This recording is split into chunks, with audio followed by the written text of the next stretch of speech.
Bagaimana kita ini biarpun di dunia, biarpun kita di dunia, tapi merasakan begitu dekatnya akhirat. Begitu dekatnya akhirat. Sehingga karena dia merasa dekat dengan akhirat, seolah-olah kisah dunia itu sudah tidak ada bagi dia. Jadi begini, para kekasih Allah ada yang berkata begini, kalau seandainya di surga itu keindahannya seperti di saat aku melakukan bangun malam, niscaya sangat cukup. Allah. Padahal dia di dunia, begitu manisnya bagi dia di saat melakukan sholat malam, lalu dia berkata, kalau seandainya aku di surga nanti diberi kenikmatan seperti yang aku rasakan waktu aku bangun malam, niscaya sudah sangat cukup. Artinya apa? Biarpun di dunia dia bisa merasakan indahnya bangun malam. Nah itu loh, itu wali melakukan kebaikan, nikmat, sehingga dunia bagi dia sudah hampir tidak dirasakan lagi, karena dia sudah seolah-olah dengan Allah terus, dengan keindahan, dengan kenikmatan dari Allah Subhanahu wa ta'ala. Nah ini, maka hendaknya kita membiasakan menghubungkan kehidupan kita di dunia ini dengan kehidupan di akhirat,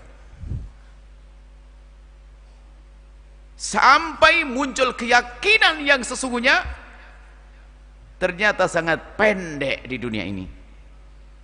Coba, nah karena sangat pendek, kenapa kita tidak sabar dengan yang pendek? Berapa sih umur kita? 100? Kurang dikit. Kasih 100 beneran mau? Kalian kasih 1 minta tambah dikit, manusia mau begitu. 100 anggap. Tapi 100 itu dibanding dengan umur dunia, Anda sedikit sekali 100 tahun. Sementara umur dunia yang ribuan tahun pun kalau dibanding dengan umur akhirat nanti gak ada apa-apanya, kecil. Sehingga menjadi tidak banding, tidak sebanding urusan dunia. Maka kalau orang faham seperti itu, bahwa di dunia ini sebetulnya sepanjang apapun umur kita, ternyata kita dibanding umur dunia pun sangat kecil. Sementara umur dunia pun dibanding umur akhirat sangat sedikit. Lalu kita ada di mana? Kita ada di sedikit, di dalam sedikit. Kemudian kita faham bahwa puji syukur kepada Allah, kita itu ternyata untuk berjuang, disuruh berjuang untuk memperjuangkan akhirat yang panjang dalam waktu singkat. Kalau umurnya sampai 5.000 tahun gitu gimana? Berat kita beribadah. Kalau orang kenal akhirat, tapi orang tidak kenal akhirat 5.000 tahun diharap atau tidak? Diharap, nggak mau mati-mati. Tapi yang kenal akhirat, bahwasanya kehidupan yang sesungguhnya keindahan adalah di akhirat. Memang orang tidak boleh minta mati, tapi bagi kekasih Allah, kematian adalah dirindukan untuk bertemu dengan Allah kalau memang ada jaminan surga. Sekarang berandai-andai saja deh, berandai-andai ya, karena berandai-andai jawabnya juga gampang. Berandai-andai, kalau seandainya tiba-tiba malaikat Jibril ngomong kepada kita saat ini, hei orang yang ada di majlis, kau mati saat ini, kau langsung masuk surga, mau ndak kira-kira? Mikir dulu, tokonya baru berkembang, masih ada anak di rumah, seolah-olah Allah tidak ngurusi anak kita.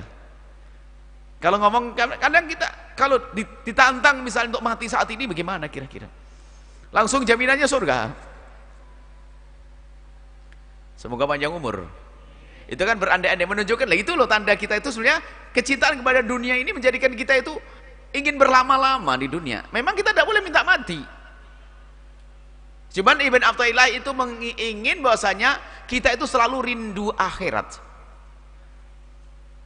Kemudian kita memikirkan akhirat itu panjang dan tidak berakhir, sehingga semakin kita menyadari begitu panjangnya akhirat, maka dunia menjadi kecil, sedikit. Karena sedikit dia bisa tambah. Lah itulah melipat bumi, melipat dunia. Jadi apa? Ibadah. Pun saya sholat begini juga tidak lama, hanya paling 80 tahun. Saya menjaga kemaksiatan hanya, setelah itu aku akan dapatkan kenikmatan yang banyak. Itulah dunia dilipat, sehingga dia tidak merasakan sesuatu yang lama di dunia ini, sehingga dia bisa telengah, teledor, nyantai, singkat. Lipat bumimu itu, sadari kalau hidupmu itu sangat sedikit, sebentar. Maka di waktu yang sebenarnya harus persiapan untuk kehidupan yang lebih panjang lagi. Nah, para kekasih Allah, lihat, biarpun mereka masih ada di dunia, ternyata rasanya sudah ada di surga. Kenikmatan-kenikmatan di saat ibadah, menikmati. Keyakinan, pertama keyakinannya, laqasifa'anil ghita'u mazdadtu yakina. Kalau seandainya dibuka tabir ini, maksudnya kata Imam Ali bin Abi Thalib, kalau seandainya oleh Allah dibukakan neraka begitu, sudah nggak tambah lagi imannya. Karena apa? Biarpun belum melihat dengan matanya, tapi keyakinannya. Lalu keyakinan itulah yang menjadikan dia itu bersiap-siap untuk tujuannya. Urusannya dengan keyakinan. Kalau ada berita bahwasanya semoga kita dijauhkan dari malapetaka dan bencana. Misalnya di kampung kita ada berita bahwasanya sebentar lagi ada gempa bumi, tolong segera ngungsi. Yang ngomong adalah dari pemerintah, yang mereka punya perangkat-perangkat, alat-alat untuk mendeteksi tentang adanya gempa.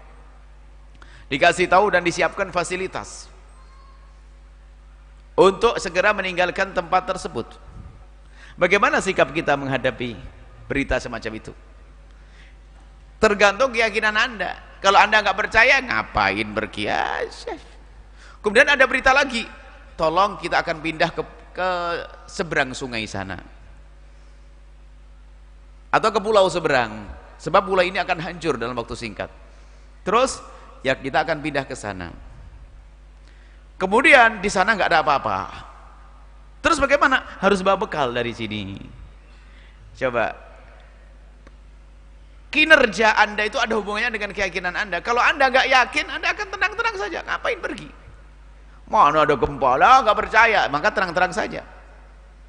Tapi kalau Anda punya keyakinan, Anda akan punya persiapan, dan persiapan Anda pun tidak kira-kira.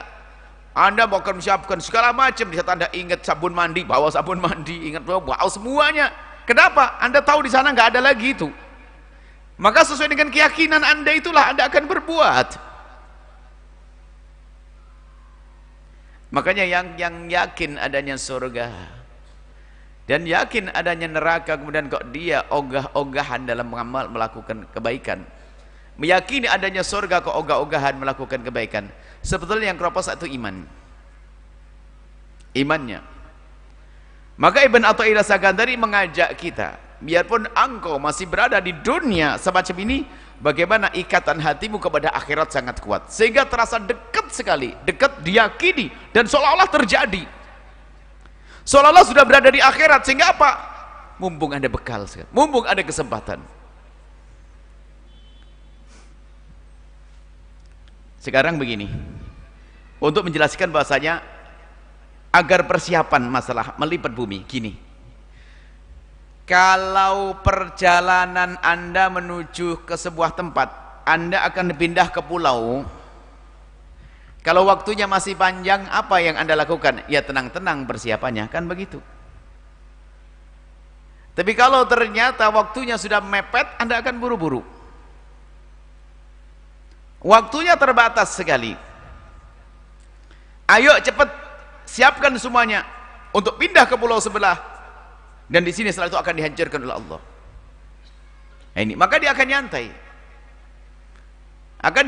Dia akan segera kalau dia tahu bahasanya waktunya tinggal sedikit. Tapi kalau sudah waktunya panjang, dia yang ntar dulu deh, ya jangan sekarang deh, kan masih setahun lagi.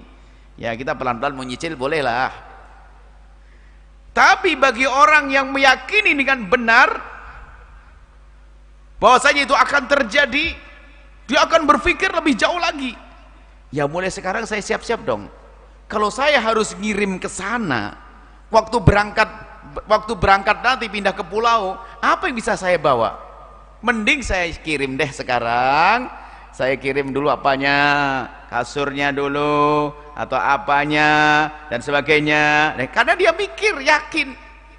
Sama biarpun kita masih di dunia, maka kalau keyakinan kita akhirat itu benar-benar, maka dunia itu akan seolah-olah pendek. Jadi saat ini sudah persiapan. Kenapa? Bisa saja saya mati, saya harus ke akhirat. Makanya ketahuanlah dari sikapnya, dia banyak sedekah. Kenapa? Jangan-jangan saya besok mati nggak bisa saya bawa. Sehingga bumi itu dilipat betul, seolah-olah itu nggak ada waktu lagi, seolah-olah nggak ada waktu lagi. Ibadahnya kok sampai begitu sih? Iya, karena aku tidak yakin kalau aku masih hidup sampai esok hari. Memang aku berharap, tapi siapa yang bisa tahu? Siapa yang tahu kalau akan mati, kalau masih panjang umurnya? Jangan-jangan malaikat sudah nunggu di depan pintu rumah. Nah, karena dia meyakini yang semikian itu, maka dunia akan menjadi sempit. Kenapa? Dia sibuk, seolah-olah gak ada waktu lagi. Ayo siap. Untuk apa? Untuk akhirat. Itu yang diinginkan oleh bin Athaillah As-Sakandari. Jadilah engkau yang mulai saat ini sibuk mengurusi akhiratmu, seolah-olah gak ada waktu lagi di dunia. Gak ada kesempatan lagi. Sempit sekali waktu di dunia ini. Nah, itulah ta'i yang sesungguhnya.